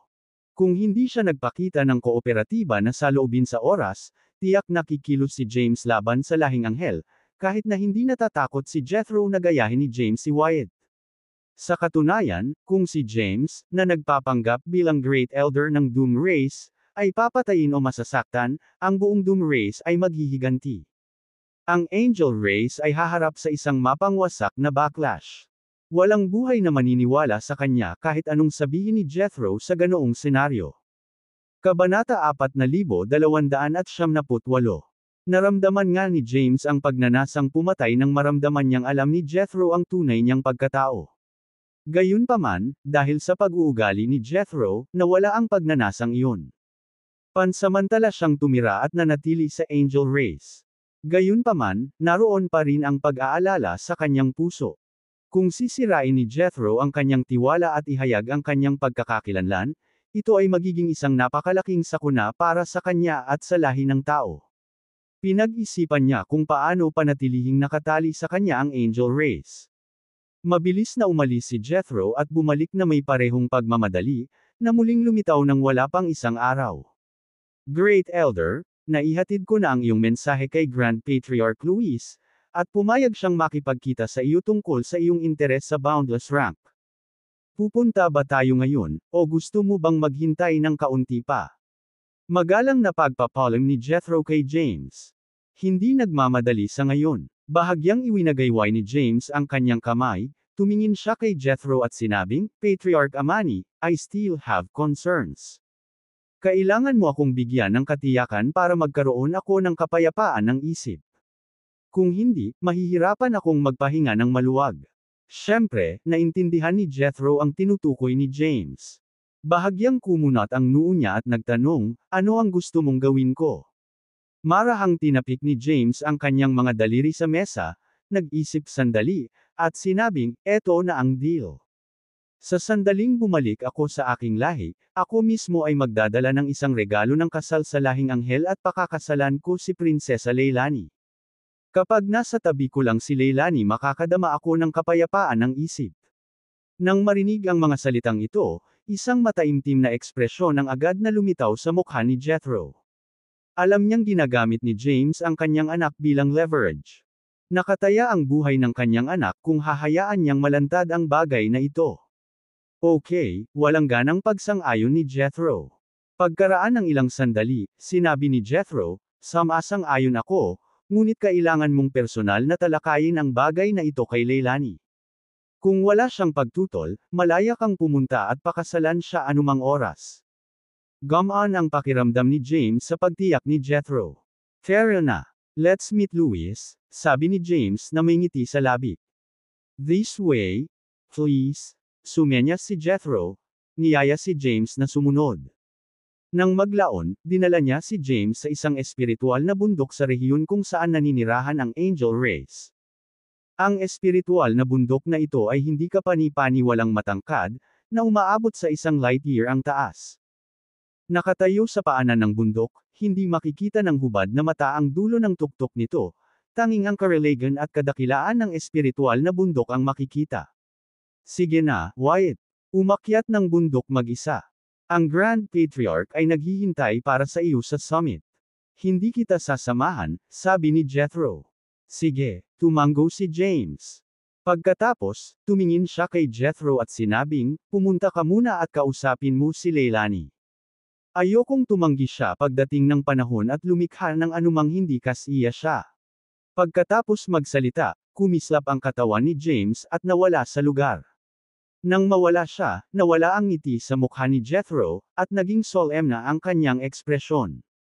Hindi nagtagal, nagpakawala siya ng walang magawang buntong hininga at umalis sa lugar. Dahil ang bundok ay ang taas ng isang light year, binagtas ito ni James sa isang iglap. Sa isang kisap mata, lumitaw siya sa tuktok ng bundok. Sa tuktok ng espiritual na bundok na ito, nakatayo ang isang purple bamboo grove, at mayroong isang hamak na kubo na kawayan na matatagpuan sa loob nito. Agad na naramdaman ni James ang presensya ng isang porma sayon nang makarating siya sa labas ng purple bamboo grove. "Matagal na akong hindi gumagalaw sa Greater Realms.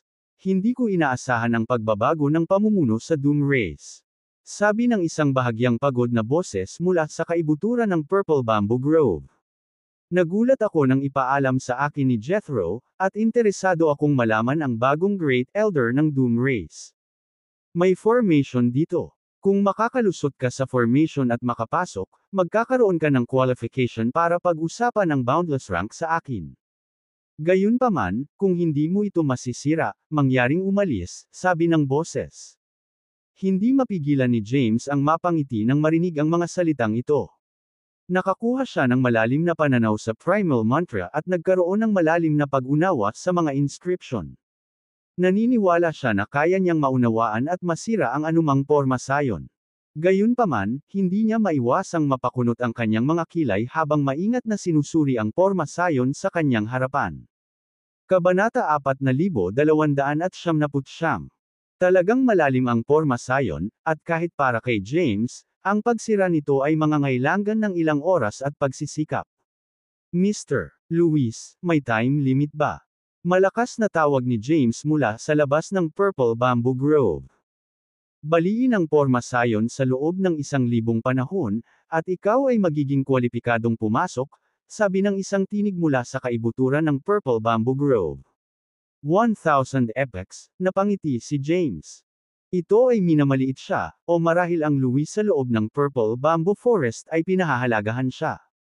Bagaman aabutin ng ilang oras para masira niya ang porma sayon, tiyak na hindi ito aabutin ng 1,000 panahon. 1,000,000 taon. Tiwala si James na masisira niya ang formation sa loob ng 1,000,000 taon. Agad siyang naglagay ng time formation sa paligid niya, umupo na naka-cross-legged sa lupa, at nagsimulang maunawaan ang formation samantala, natagpuan din ni Jethro si Leilani. Ama, sa sandaling lumitaw si Jethro, agad na nagpakita si Leilani na may pakiramdam ng pagkaapurahan sa kanyang ekspresyon. Sabik niyang tanong, ano ang gusto ni Wyatt sa ating angkan? Bahagyang itinaas ni Jethro ang kanyang kamay, na nakasisigurong sinabi, huwag kang mag-alala. Pumunta siya sa aming angkan upang makipagkita kay Grand Patriarch Luis at magtanong tungkol sa mga bagay tungkol sa walang hanggan na ranggo. Nakahinga ng maluwag si Leilani sa narinig. Pero, nagbago ang tono ni Jethro, at naging seryoso ang ekspresyon niya. Nakakatakot talaga ang insight ni Wyatt. Sinuri ko lang ang kanyang Soul Genesis aura, at agad niyang nalaman na alam ko ang kanyang pagkakakilanlan.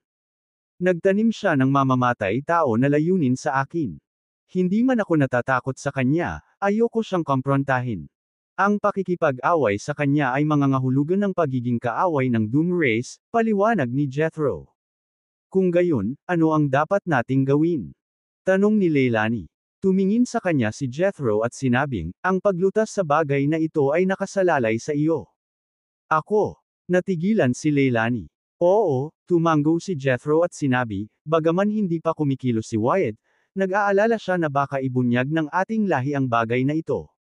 Nabanggit niya na gusto niyang ikasal ka sa Doom Race bilang kanyang concubine. No way, agad na tanggi ni Leilani. Ako ang ipinagmamalaking prinsesa ng Angel Clan. Paano ako magiging concubine? Ang punong asawa kung ako ay magpakasal, bulalas ni Leilani. Leilani, please listen to me, mabilis na pagtitiwala ni Jethro sa kanya. Pare, nangilid ang mga luha ni Leilani. Ayokong pakasalan si Wyatt. Masyado siyang scheming. Alam ni Leilani na si James ang 49 nanograms Planet Desolation, ngunit hindi niya alam na siya ay mula sa human race. Mas nakakatakot si James kung malalaman niya ito. Leilani, ito lang ang paraan para mapangalagaan ang Angel Race. Ang kanyang kasalukuyang pagkakakilanlan ay ang Great Elder ng Doom Race. Ang pagsuwi sa kanya ay makakasama sa aming angkan. Ang sitwasyon sa Greater Realms ay hindi favorable ngayon, paliwanag ni Jethro. Nagsalita si Jethro at sinuri ang mga kalamangan at kahinaan ng sitwasyon. Inihayag din niya na hindi nakatago ang pagkakakilanlan ni James bilang miyembro ng human race. Naunawaan ko na ang genesis ng kanyang kaluluwa pabalik sa Stone Universe at alam kong miyembro siya ng human race, paliwanag ni Jethro. Ang lahi ng tao. Isang gulat na ekspresyon ang bumalatay sa mukha ni Leilani nang bamuka ang bibig nito. Ipinagpatuloy ni Jethro, ang hinaharap ay tiyak na magdadala ng hidwaan sa pagitan ng lahi ng Doom at lahi ng tao. Ang pagsikat ng human race ay hindi maiiwasan kung ang Doom Race ay hindi kayang sugpuin ito. Maaari nating iligtas ang ating lahi mula sa napipintong krisis ng pagkalipol sa pamamagitan ng pagtatatag ng isang mabuting kaugnayan sa kanya ngayon. Maaari akong sumulong at ibunyag ang kanyang pagkakakilanlan kung matatalo ang human race, na hindi magiging sanhi ng malaking epekto sa aming angkan. Paliwanag ni Jethro. Ang ekspresyon ni Leilani ay may bahid ng pag-aatubili habang nagtanong, so, ibig sabihin ba nito ay kailangan kong isakripisyo ang aking sarili? Leilani, minsan kailangan ng sakripisyo para sa kapakanan ng ating lahi. Naiintindihan ko na inilalagay ka nito sa isang mahirap na posisyon, ngunit ito ang kasalukuyang pinakamahusay na solusyon.